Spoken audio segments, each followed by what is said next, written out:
এবং সামনে উপস্থিত সাংবাদিক ভাইয়েরা ও চলমান জনতা, আসসালামু আলাইকুম। আমরা বলতে চাই, আজকে নতুন ধারা বাংলাদেশ এনডিবির পক্ষ থেকে একটি কথা বলতে চাই। স্বাধীনতার 54 বছর পরেও আজও বাংলাদেশের শ্রমিক জনগোষ্ঠী নিপীড়িত, লাঞ্ছিত, বঞ্চিত ও বিভিন্নভাবে শ্রম বৈষম্যের শিকার। আমরা অনতিবিলম্বে সরকারের শ্রম উপদেষ্টাকে দৃষ্টি আকর্ষণ করতে চাই, বাংলাদেশের কোনো শ্রমিক বৈষম্য থাকবে না এবং কোনো মজুরি বৈষম্য থাকবে না। এই দাবি আজকের এই সম্মেলন থেকে জানাতে চাই। একই সাথে বলতে চাই, এ পর্যন্ত আপনারা দেখেছেন সারা বাংলাদেশে বহু মানুষ, হাজার হাজার মানুষকে, জনগণকে ভাড়া করে নিয়ে এসে শ্রমিকদেরকে দেখানোর চেষ্টা করেছে আমরা শ্রমিক বান্ধব রাজনীতি করে থাকি। আজকে আমি আদান দিচ্ছে, আদানের জন্য একটা বিরতি নিচ্ছি। নতুন ধারা বাংলাদেশ এনডিবি বরাবরই শ্রমিক বান্ধব একটি রাজনৈতিক দল।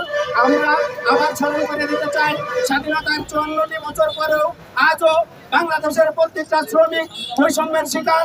তারা নিপীড়িত, নির্যাতিত ও লাঞ্ছিত।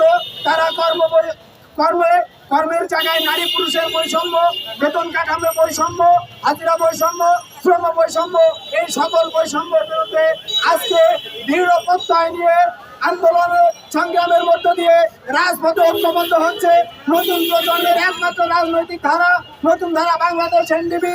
কলামিস্ট মমিন মেহেদীর নেতৃত্বে সেই 2012 সালের 31শে ডিসেম্বরের পর থেকে আজ অবধি টেকনাফ থেকে তেতুলিয়া, রূপসা থেকে পাথরিয়া সারা বাংলাদেশের নিপীড়িত, নির্যাতিত মানুষের বিরুদ্ধে জনগণকে ঐক্যবদ্ধ করার লক্ষ্য নিয়ে বাংলাদেশে কাজ করে যাচ্ছে।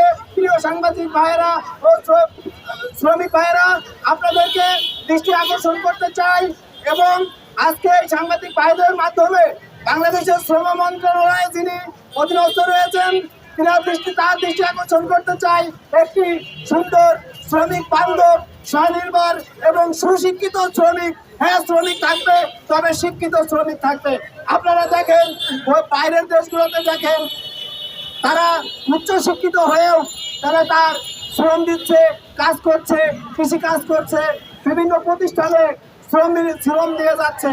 আমরা আজকে আয়োজনের মাধ্যমে সংশ্লিষ্ট শ্রম মন্ত্রণালয়কে এই আবেদনটি রাখছি এবং প্রত্যেকটা শ্রমিক যেন তার কর্মশেষে, চাকরির একটা নির্দিষ্ট মেয়াদ শেষে তাকে তার হাতে একটা ন্যূনতম হলেও একটা পেনশন, শ্রমিক পেনশন তার হাতে পৌঁছে দেওয়া হয়।